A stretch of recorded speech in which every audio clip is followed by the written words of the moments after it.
Welcome to KTV news. Anantapuram జిల్లా ఆకుతోటపల్లి గ్రామ ప్రాంతంలో ఓ సీఐ జరిపిన కాల్పులతో కలకలం రేగింది. నిందితుడిని పట్టుకోవటానికి వెళ్లిన సీఐపై నిందితుడు ఎదురుదాడి చేయడంతో సీఐ కాల్పులు జరిపిన సంఘటన చోటు చేసుకుంది.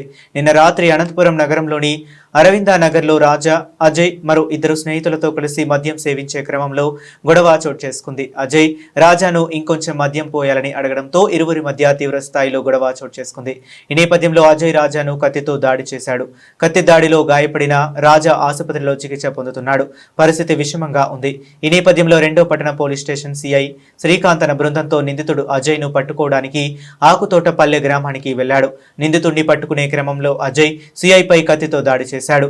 సిఐ చేతికి గాయం కావడంతో నిందితుడు అజయ్ పారిపోవాలని చూసే క్రమంలో సిఐ గన్తో నిందితుడి మోకాలపై కాల్పులు జరిపాడు. గాయాల పాలైన వారిని ప్రభుత్వ ఆసుపత్రికి తరలించి చికిత్స అందిస్తున్నారు.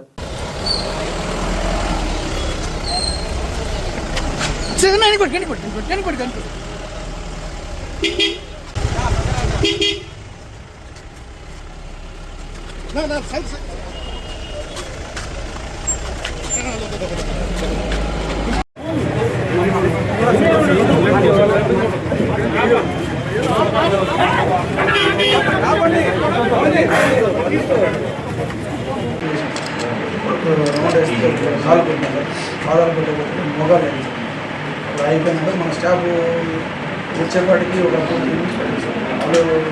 వాళ్ళు లోపల కోసం లోపలికి చేయాలి.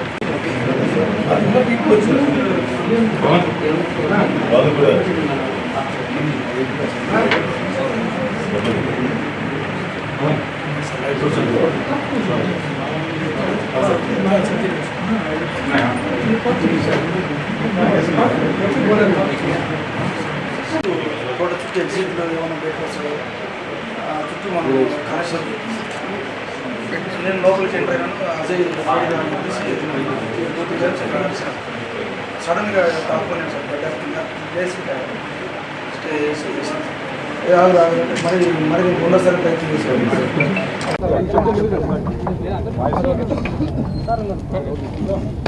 ఓకే అందరు నమస్తే అండి. సో నిన్న రాత్రి ఈ అరవింద్ నగర్ దగ్గర ఉన్నటువంటి అయ్యప్ప కేఫ్ దగ్గర ఒక నలుగురు ఫ్రెండ్స్, ఒకతను రాజా, మరి ఆయనతో పాటు సోహెల్, అక్రమ్ అండ్ అజయ్, వీళ్ళందరూ కూడా కలిసి మందు తాగుతూ అక్కడ మాట అనుకొని దాంట్లో అజయ్ అనే అతను రాజా అనే వ్యక్తిని స్టాబ్ చేయడం జరుగుతుంది. ఆయన దగ్గర ఉన్నటువంటి నైఫ్తో స్టాబ్ చేసిన తర్వాత అతను అక్కడి నుంచి పారిపోతాడు. పోలీస్కి ఇన్ఫర్మేషన్ వచ్చిన వెంటనే ఆయన్ని హాస్పిటల్కి జాయిన్ చేయించడం జరుగుతుంది. అతను కూడా ఇక్కడ జీజీహెచ్లోనే క్రిటికల్గా ఉన్నారు అండ్ వెంటిలేటర్ మీద ఉన్నారు. ఆయనకి కూడా ట్రీట్మెంట్ జరుగుతుంది. ఇదే టైంలో మన టీమ్స్ ఈ ముద్దాయి రాజా కోసం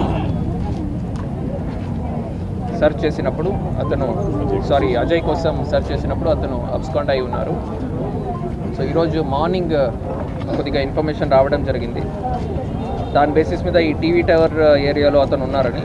సో అప్పుడు మన వాళ్ళు అక్కడికి వెళ్ళినప్పుడు అక్కడ బాబా అనే ఒక డ్రైవర్ని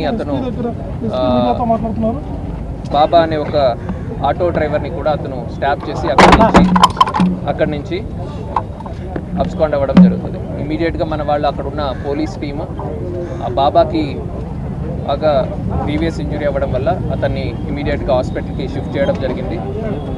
అతను కూడా అండర్గోయింగ్ ట్రీట్మెంట్ కుమార్ హాస్పిటల్లో అతను కూడా ట్రీట్మెంట్ పొందుతూ ఉన్నారు. ఇలాగున్నప్పుడు మరి మల్టిపుల్ కొన్ని ఎక్కువ టీమ్స్ పెట్టి మేము సైమల్టేనియస్గా వెంటనే రెండు హత్యాయత్నాలు కేసులు, 2 స్టాబింగ్ కేసెస్లో అతను ఇన్వాల్వ్ అయి ఉన్నారు. కాబట్టి ఇంకా మల్టిపుల్ నెంబర్ ఆఫ్ టీమ్స్ అది పెంచి మనము అతని కోసం సెర్చ్ చేయడం జరిగింది. ఈ ప్రాసెస్లో అతనికి ముందు ప్రీవియస్గా కూడా కొన్ని క్రిమినల్ కేసెస్ కూడా ఉన్నాయి అండ్ ఇంత వైలెంట్గా ఫెరోషియస్గా కూడా దగ్గర పోయిన వాళ్ళ మీద అటాక్ చేయడం కూడా జరుగుతుంది. సో 2 టౌన్ సిఏ గారు వాళ్ళు హెడ్ చేస్తున్నటువంటి ఒక టీంకి అతను స్పాట్ అవ్వడం జరుగుతుంది ఆకుతోటపల్లి అవుట్స్కర్ట్స్లో. అక్కడ టూ టౌన్ సిఏ గారు అతన్ని పట్టుకోవడానికి ప్రయత్నించినప్పుడు అతను మళ్ళీ టూ టౌన్ సిఏ గారి మీదనే అటాక్ చేయడం జరుగుతుంది. సో ఇనిషియల్గా అతను గాల్లో కూడా ఓపెన్ ఎయిర్లో కూడా ఫైర్ చేస్తారు, but still he was trying to attack him. So సబ్సిక్వెంట్గా అతనికి టూ టౌన్ సిఏ గారికి కూడా లెఫ్ట్ దీంట్లో ఇంజరీ కూడా కట్ కూడా అయ్యి ఉంది. అండ్ ఇమీడియట్గా టూ టౌన్ సిఏ గారు అతనికి కాల్ మీద కూడా ఫైర్ చేయడం జరుగుతుంది. సో ఇట్లాంటి నేర చరిత్ర ఉండి ఇద్దరు వ్యక్తుల మీద వెంటనే స్టాప్ చేసి ఒక పోలీస్ ఆఫీసర్ మీద కూడా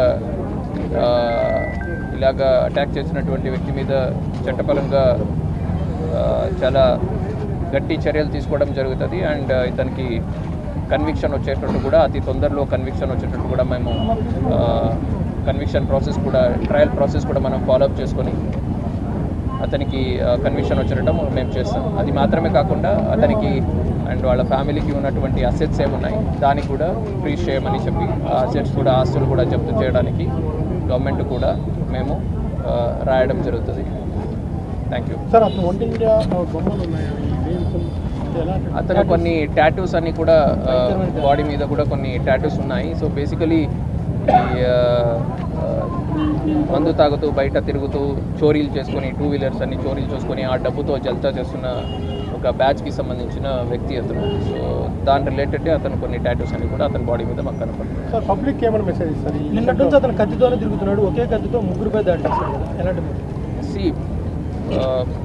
చట్టాన్ని ఇట్లాగా ఉల్లంఘించి ఇలాగ బిహేవ్ చేసే వాళ్ళని ఎట్టి పరిస్థితుల్లో ఉపేక్షించేది ఉండదు అన్నది క్లియర్గా తెలుస్తుంది. మీ సిబ్బంది కూడా పోలీస్ మీదకి ఒక సిఐ స్థాయి అధికారి మీదకి దాడికి ఒక సిఐ స్థాయి అధికారి మీద దాడి చేశారు. అంత ఫెరోషియస్గా అతను ఉన్నారు కాబట్టి అతని మీద మనము సిఐ కూడా అక్కడ ఇమీడియట్గా అతని మీద సెల్ఫ్ డిఫెన్స్ కింద ఫైర్ చేయడం జరిగింది. మాత్రమే కాకుండా ఈ కేసులో కూడా మనము ఇప్పుడు 2 కేసెస్ ఆఫ్ 307 అన్న నైట్ ఒకటి జరిగింది, అత్యాయత్నం ఈరోజు మార్నింగ్ కూడా ఒకటి జరిగింది ఇద్దరు అమాయక ప్రజల మీద. ప్లస్ ఈరోజు మార్నింగ్ మళ్ళీ ఇన్స్పెక్టర్ మీద కూడా అటాక్ జరిగింది. 3 కేసెస్లో మనము ట్రయల్ ప్రాసెస్ ఫాలోఅప్ చేసి అతి తొందరలో అతనికి కన్విక్షన్ వచ్చేటట్టు మేము చూస్తాం. అనంతపురం పట్టణంలో క్రైమ్ ఎక్కువ జరుగుతుంది. ఏ ఆధారంగా మీరు చెప్తున్నారు? అది ఏ ఆధారంగా మీరు చెప్తున్నారు? అతని మీద ఎటువంటి గాంజా కేసు కూడా లేదు.